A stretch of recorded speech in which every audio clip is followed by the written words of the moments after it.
Buongiorno! Sometimes the best recipes come from a little inspiration from our vegetable patch and from whatever we've got in our fridge. This is the last episode of a mini-series which I've labelled From Patch to Plate, and I already made 4 episodes. In the very first one I cooked some greens, which actually is what sparked the idea of this little series. This is a combination of chard and spinach, and I cooked a very simple dish which was combining the greens with some garlic and olive oil. Very simple, absolutely delicious. In the second episode I cooked some gnudi, if you remember, and they are a specialty from Tuscany. And then in the third episode I used the stems from the first 2 episodes. This is what I'm referring to, the stems of the chard and the spinach, to then make a beautiful frittata. During the third episode I collected a bit of stock which was also combined with wine, and I used that in the 4th episode where I made a beautiful minestrone risotto. And here I am today in the last episode, and I did say it was a little surprise, and today I will be making more of a savoury for meat eaters dish, as the first 4 have been mostly vegetarian or for vegan people.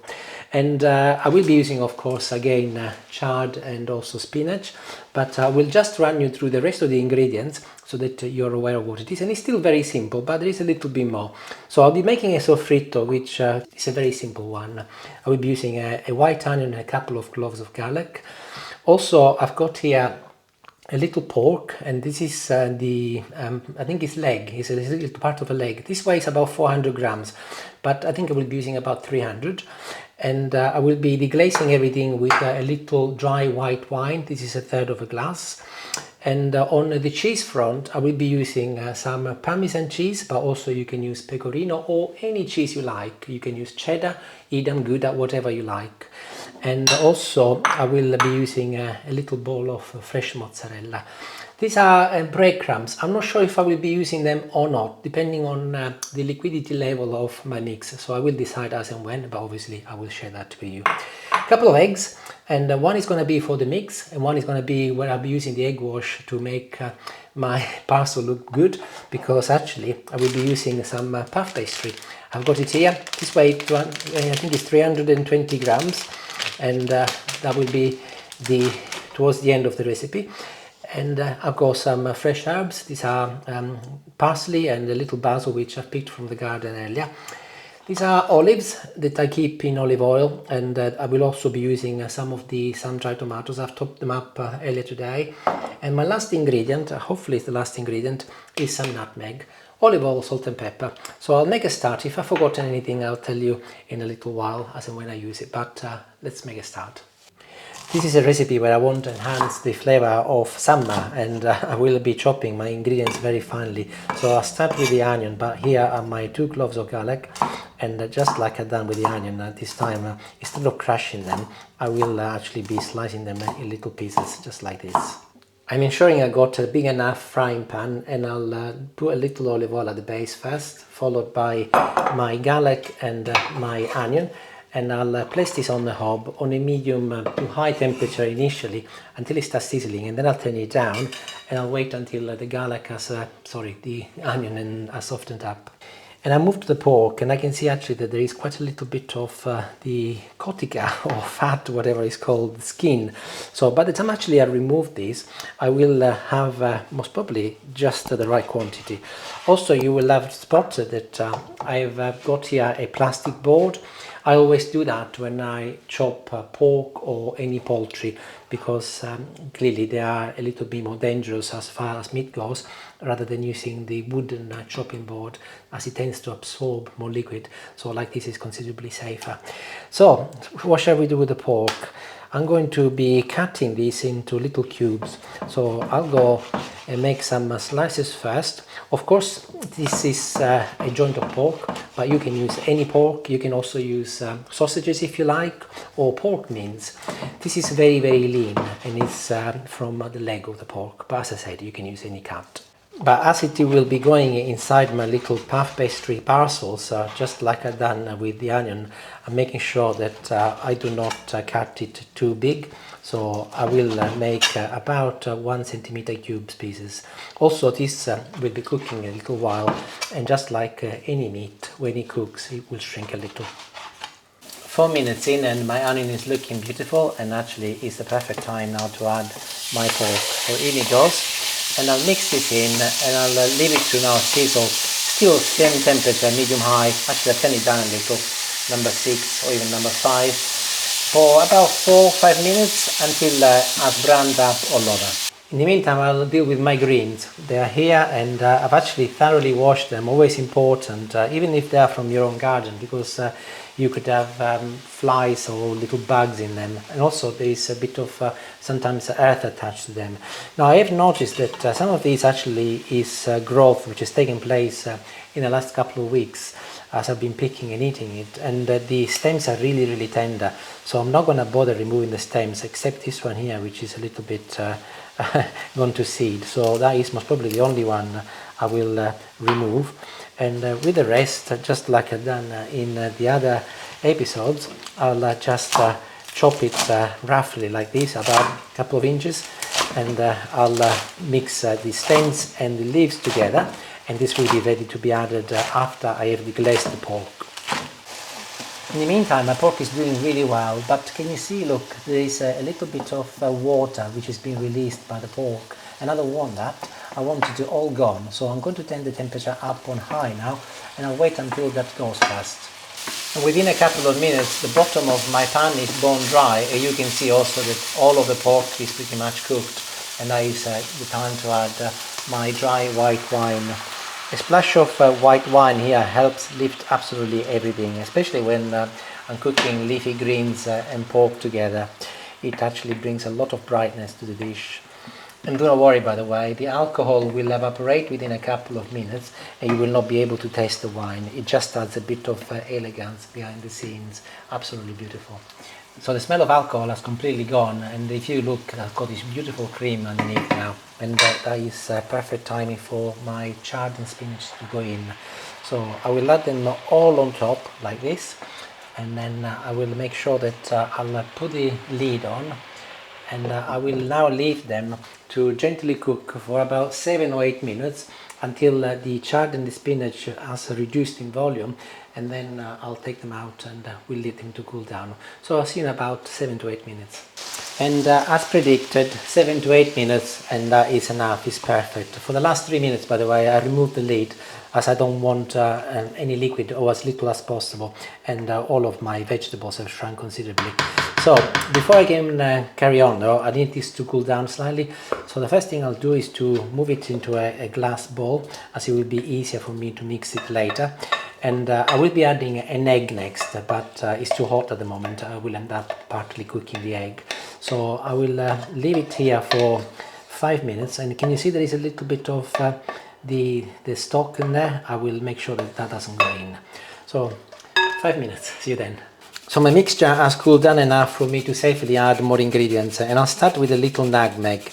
I'm actually adding about 1/4 of a bowl. If I show you, this is the size I'm referring to, so about 1/4 of that. Also you can buy nutmeg which is already grated, and if you're not too keen, you don't have to add it, you can skip it, but I absolutely love it.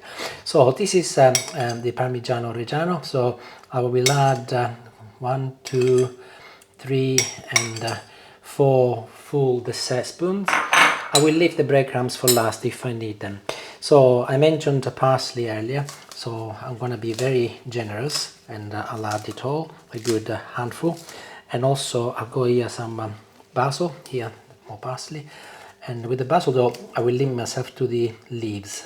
Perfect, in it goes. What else?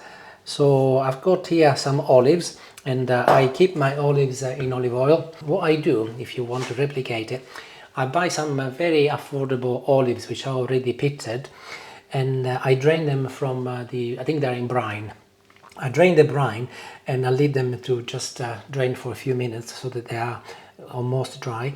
Then I put them inside a good looking little jar like this, and I put some rosemary And also if you look here, can you see I got a few cloves of garlic, and here I got a mixture of black and green olives depending on what I can find, and some dried tomatoes. And then I cover everything with olive oil, and then I will leave them, and they will infuse and marinate the oil.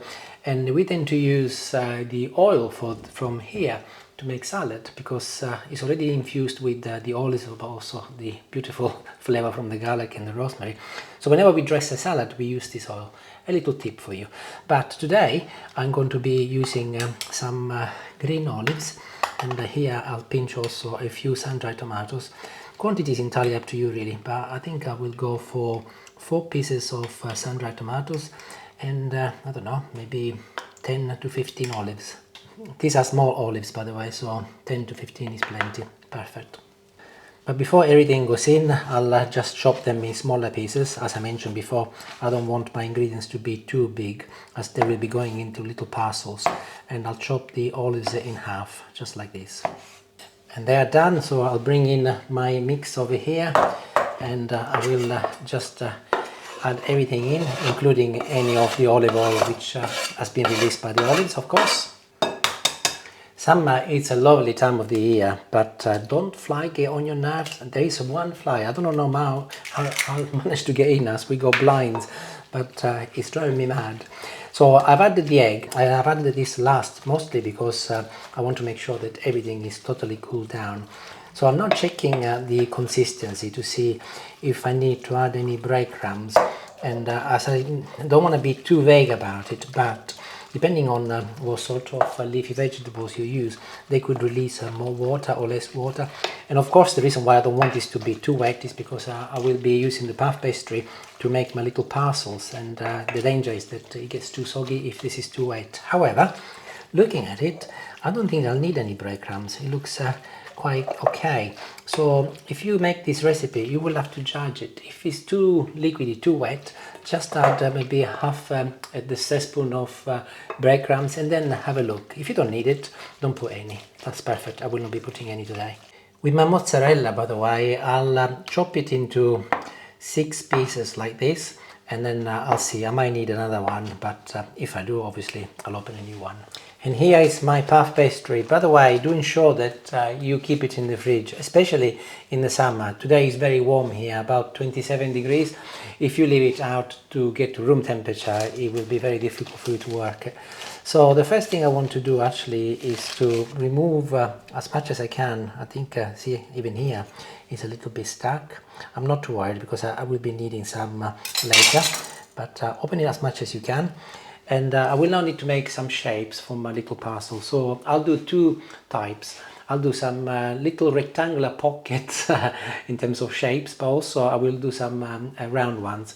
I've got here a little dish which measures 10 centimeters in diameter. So I'll start with that first, and I will do one over here, and I'll just press it down, and let's have a look to see if it comes off.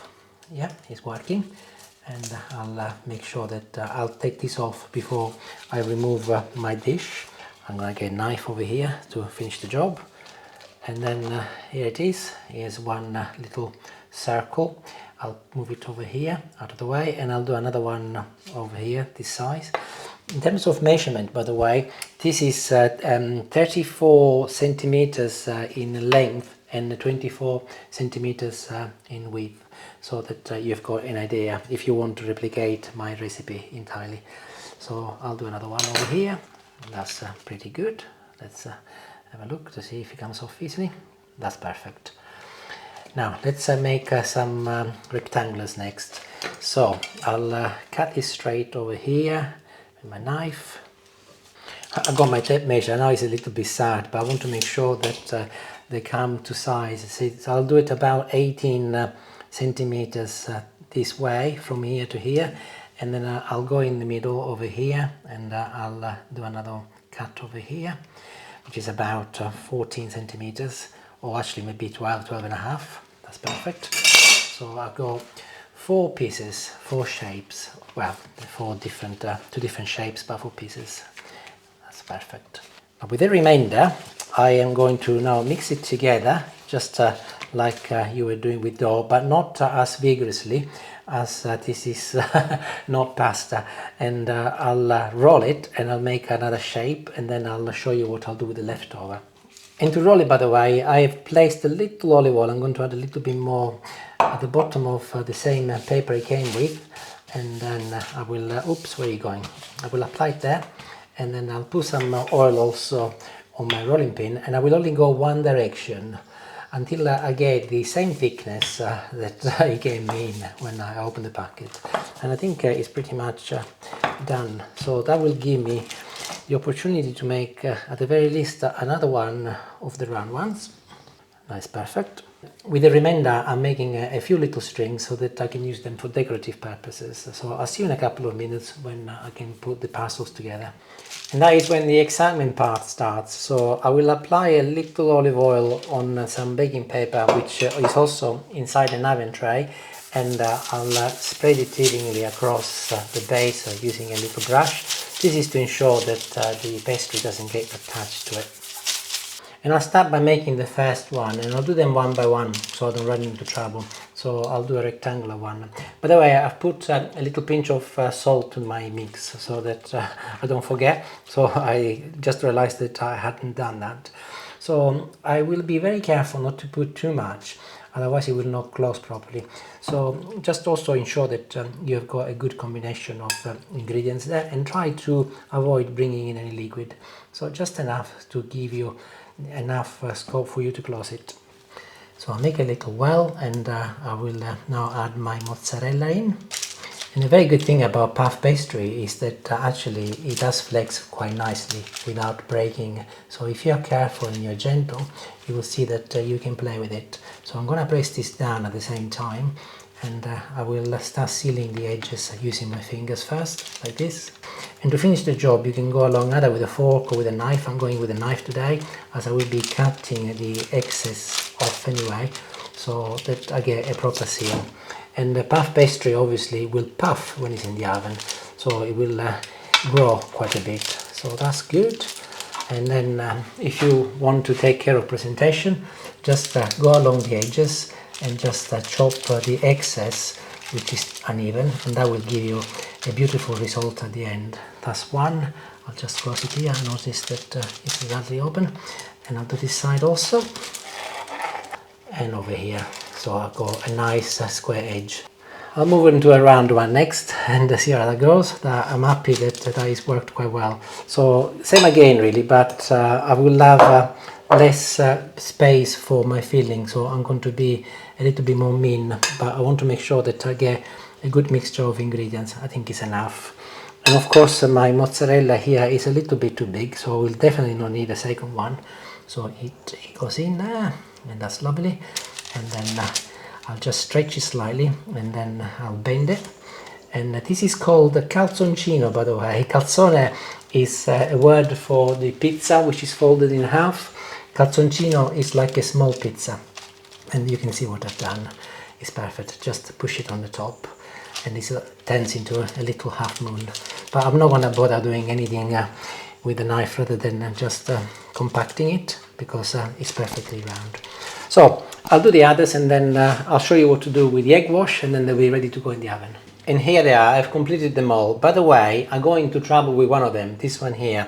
I go a little bit greedy with the filling, and as I was bending it over, it split. So don't panic. I just put a little bit more of the pastry pastry which I had left over, and I patched it up. It'll be interesting to see what it ends up to be like at the end, but I'm sure that will be fine. So the next job is to, as I mentioned before, to do a little bit of decorations, and I got a little left here, so I'll just turn it so that I make a little plait, I suppose, and then I'll chop it and I'll put it on top of the square ones. As I mentioned, nothing too fancy, but I think once it's baked it will look quite good, as it will glow along everything else. So one here and one here, and I'll use a little fork here, no, actually knife, and I'll just blend it in with the rest of the pastry without damaging it. I cannot get to it though. That's one side, and here is another side. So ready for the egg wash next. So here is egg number 2, and the first thing to do is to just remove the white. So I'll break it inside this glass over here. So that's done, 1 and 2, and all I need is some of the yolk, really. Perfect, and I can go in here. This can go away, and I'll give this a gentle mix with my brush, and then very simply I will apply it on top of all of my little parcels, and I'll make sure that I'll go where the edges are, so that the egg will provide a little seal in case I should decide to open up, but also the egg wash will give a beautiful color to my little parcels once they're cooked. So I'll go on top of these, and then I'll be ready to go in the oven. I really like recipes like this with puff pastries, because actually by the time they come out they will look absolutely stunning, and they're ready to go in the oven. Temperature 200 degrees, fan assisted, conventional oven up by 20 to 220, and I'll put them in for about 20 to 25 minutes. I'll check them after 20 minutes, before that anyway, but 20 minutes should be enough. But I'll check them, and then I'll let you know how long they were in for. And they should be golden in color, beautiful. Make sure you don't burn them, and then they will be ready. So I'll see you in about 20 to 25 minutes. By the way, as I started tidying up, it crossed my mind that I need to share with you the fact that actually I've made far more than what I need for the quantity of puff pastry I've used. So there is enough here for 2 rolls of puff pastries. So what I'll do with mine, I'll put it in the freezer, and then I will defrost it one day, and that will be an excellent base for a pasta sauce. So I will add some tomato passata, and then that will be perfect for pasta sauce. Or you can do the same, or you can eat it as it is, really, as a side, because it's perfectly okay. But in the notes and the description of this video, I will give you the exact quantities to make 1 roll of puff pastry, so there won't be as much as I've been illustrating during this video. So see you then in 20 minutes. And actually 20 minutes exactly, and they're ready, and here they are, looking absolutely beautiful, although they're very, very hot. And I did say to you earlier that the one I fixed is here. You can see that has been fixed, but it looks very presentable. So I'll wait a couple of minutes before I dig in and test one. And these ones, by the way, you can have them right now, although I would wait a few minutes because they're really, really hot. Warm are perfect, but also you can let them to cool down completely, put them in the fridge. You can have them the day after, or the day after that, until meat would actually last 3 days maybe in the fridge. But also you can freeze them, and then you just defrost them at room temperature, and you can eat them straight away. Picnics, ideal. I'll cut into one in a minute, but I wanted to just say something else. I've noticed that lots of you are watching my videos, and that's lovely to see the channel growing, and lots of you also commenting and liking my videos, which is great to see. But also lots of you are watching my videos, but are not commenting or letting me know if you're enjoying them. I would really appreciate to interact with more people, because actually that is why I do what I do. I do appreciate that my videos are a little bit longer than the average, but I don't cook to make a video. I cook because I cook, and I love cooking and sharing my passion with you guys. That's why often I go into more detail than other videos do. So I would appreciate some feedback, and would you like me to do something different? Very, very open to feedback as always. So enough of that, and let's cut into one, and I will leave the other ones to cool down though. I just wanted to show you what they look like on the inside. I'm opening the one which I had to patch up, and yeah, it's looking good. I'm not sure where the cheese is gone, so the cheese is here because actually has melted away, but let's have a look.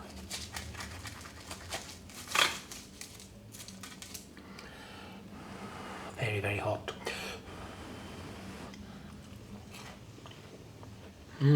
Oh.